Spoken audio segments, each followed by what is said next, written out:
바뀌기 시작한 70년대는 사회적으로 무척이나 어수선했던 그런 시대였다고 생각을 합니다. 허건날 데모로 날을 갖다가 보냈던 것 같고, 그리고 학교는 걸핏하면은 휴교령이 떨어져 가지고 학교를 1년이면 거의 한 반 정도는 학교 나오지 않는 시간들이 더 많았었던 것 같습니다. 약간 그런 사회 분위기에 나름대로 이렇게 현실 문제나 또 우리 사회적으로 당시에 문제되는 어떤 그런 그런 쪽에 관심을 갖게 되고, 또 그러다가 군에 입대를 했는데, 군 입대를 하면서 얼마 전에 강원도 고성에서 있었던 총기 난사 사건이나 그리고 연천에서 있었던 수류탄 투척 사건하고 비슷한 그러한 사건을 갖다가 75년도에 겪었습니다. 그 당시에 같은 내무반의 동료가 6명이나 죽고, 그 당시에는 언론의 통제가 되어 있었기 때문에 그런 것들이 어떤 외부로 이렇게 그런 사고가 노출되지도 않았지만, 당시에는 아군이 아군에 의해서 어떤 아군이 아군의 가한 그런 총격 사고에서 가장 최대 사고였다, 이런 얘기까지도 있었습니다. 그 이후에 많은 유사한 사건들을 보면서, 하여간 그때 당시 최전방에 있으면서 그런 광경을 갖다가 목격을 하면서 나름대로 삶과 죽음이 무엇인가, 또 실존이 무엇인가라고 하는 문제에 대해서 아마 천착하게 되지 않았나, 그렇게 생각을 합니다. 그리고 또 제대를 해서 대학에 복학하기 전까지의 한 8개월 정도의 시간이 있었는데, 그때 군대 생활에서 나름대로 많은 느낀 것들도 있었지만, 그때 당시에 사회 생활의 어떤 나름대로 이렇게 맛을 보겠다고 하면서 우리나라의 포구에 예를 들자면 인천이나 군산 같은 데 가서 노가다판에 가서 좀 일을 갖다 좀 하게 됩니다. 그때 나름대로는 어떤 인간에 대한 소외나 어떤 계층 문제를 갖다가 다뤘던 황석영의 객지라든가 그리고 이문고의 장안몽이라든가 이러한 어떠한 사회에 드러나지 않은 조금 이렇게 어두운 그런 측면을 갖다 다뤘던 그런 소설에 경도된 바도 있었습니다만은, 그 당시에 그런 소설이 이렇게 나한테 와 닿았던 것은 군대 생활에서 가졌던 그런 여러 가지의 실존이라는 어떤 그런 문제와, 그리고 대학 때의 현실적 어떤 문제에 대해서 나름대로의 미술이 어떤 사회에 일정한 역할을 해야 되는 것이 아닌가라고 하는 그런 고민들을 나름대로 이렇게 체험을 통해서 그것을 느끼고자 하기 위해서 노동을 좀 했었던 적이 있었습니다. 물론 그거는 크게 봐서 무슨 그 돈벌이의 그 목적이라기보다는 대학 생활 또 군대 생활하면서 느끼면서 가졌던 어떠한 그 나름대로의 그 삶을 통해서 만들어주는 어떠한 예술의 그 형태에 대한 나름의 그 기대가 있었던 것 같습니다. 뭐 그러고 나서 이제 그 복학을 해서 그 그림을 갖다가 이렇게 그 그리면서 그간에 제가 해왔던 그 여러 가지의 그 체험은 오히려 이렇게 그 형상이 있는 그러한 그 작업을 갖다가 추구하고 있었는데 당시에는 미니멀한 그런 그 그림들이 대세였었습니다. 대세라기보다는 한국의 현대 미술은 그 미니멀리즘이 아마 한국의 그 현대 미술을 갖다가 대표했던 그런 시기가 아니었던가 이렇게 생각을 합니다. 그래서 어떻게 보면은 그 개인이 갖고 있는 그런 어떤 다양한 그런 어떤 어떤 체험을 갖다 한 것이 그것이 어떻게 그 작업이 그런 하나의 단색으로만 또 최소한의 그런 표현으로만 이렇게 나올 수가 있는가 하는 그런 그 의구심을 갖다가 가졌었는데 당시 그래도 해외의 어떤 미술을 갖다가 그 나름대로 이렇게 좀 그 엿보거나 이해할 수 있었던 그 기회는 미국 대사관, 미국 문화원에 가서 책을 갖다가 빌려보고 하는 것이 유일한 해외 미술의 어떠한 그 동향이나 흐름을 갖다가 이해하게 하는 그러한 기회가 아니었는가 그렇게 생각을 합니다. 그런데 그때 우리의 그 미술과 달리 그 미국 문화원에서 빌려본 그 미술 전문지에 의하면은 형상이 있는 그런 그 작업들이 그 현대 미술 당당하게 그 현대 미술로 그 자리매김을 하고 있는데 우리의 그 현대 미술이라고 하는 거는 지극히 제한적인 어떤 그 미니멀리즘에 그 한정이 되어 있다고 하는 걸 보면서 이거는 그 내가 좀 더 한국의 그 현대 미술을 갖다가 연구를 하려고 한다고 한다면 또 공부를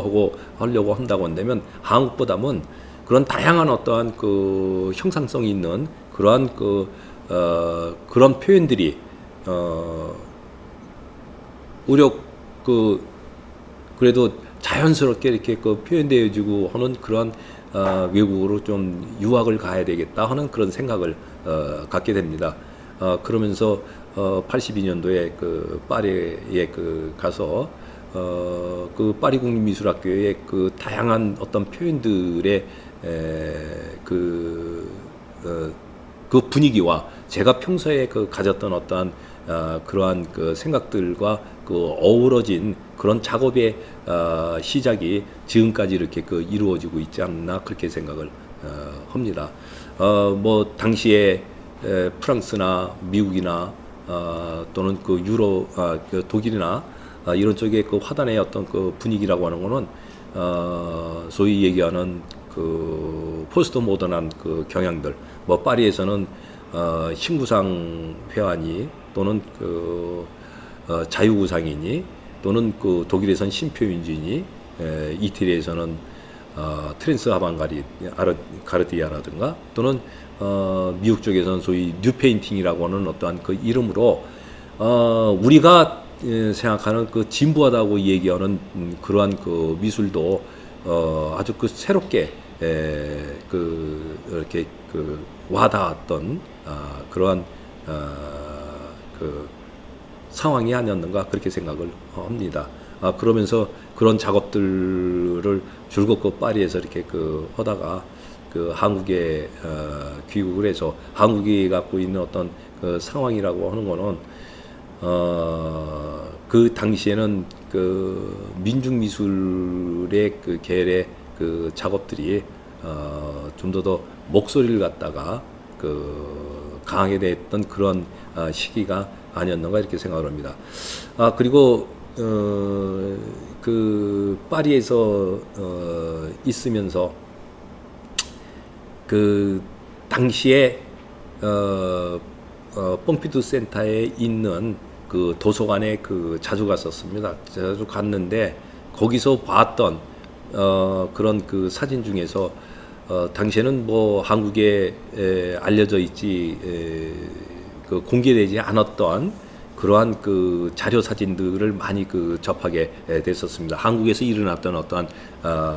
일들이긴 하지만 예를 들면 광주의 그 민주화 그 항쟁이 파리의 그 pompidu 센터에 처음 그 사진을 갖다 봤습니다. 저는 그거는 그 한국에서는 아마 그러한 자료 그 사진들이 아마 85년도 그 이후에 이렇게 그 공개되거나 그랬던 걸로 그 알고 있는데 그때 82년도에 그 파리 도서관에 pompidu 도서관에서 본 그러한 사진과 그리고 이라크 그 전쟁에서의 어떤 참혹한 어떠한 그런 그 전쟁 현장의 그 사진을 보면서 그 오늘의 그 작업의 그 단초가 되는 그런 그 작업의 시작이 이루어지지 않았는가 그렇게 생각을 합니다.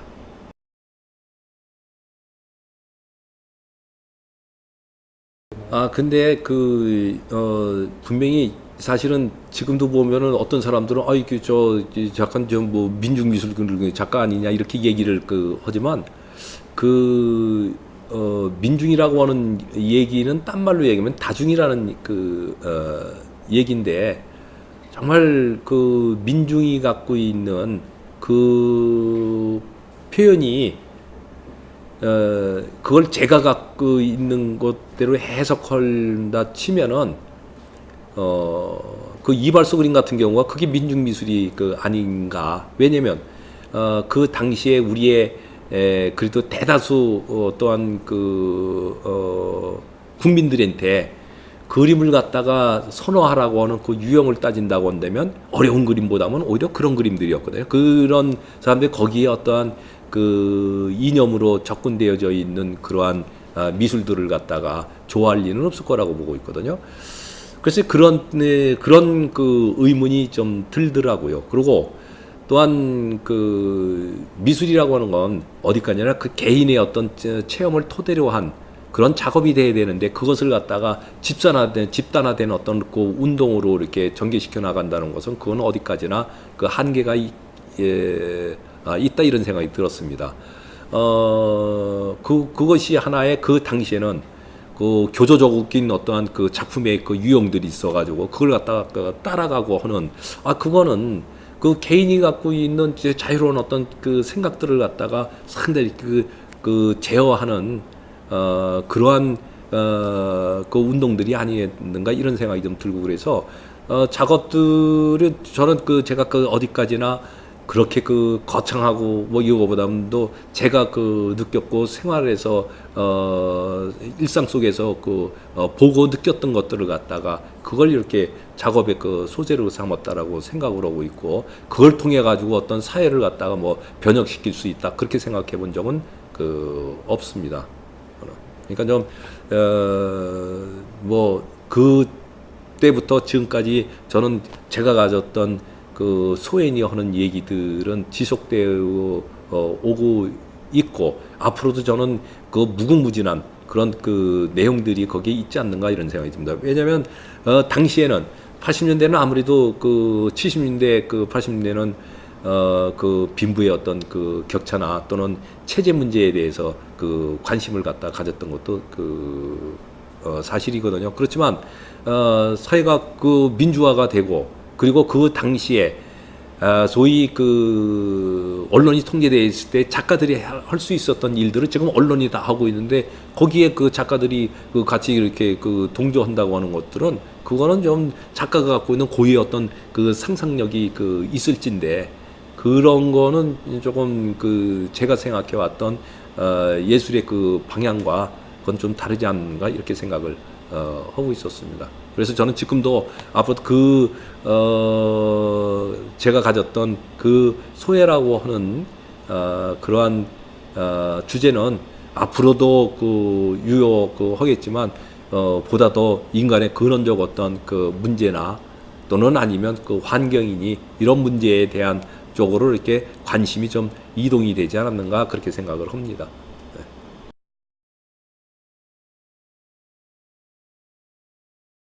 그러니까 그게 저는 불교 미술에 아무래도 동대학에 있다 보니까 오랜 그 관심들도 그렇고 불교 미술의 그 현대화라고 하는 것들에 대해서 관심이 많이 있습니다. 다만 그걸 갖다가 그대로 고려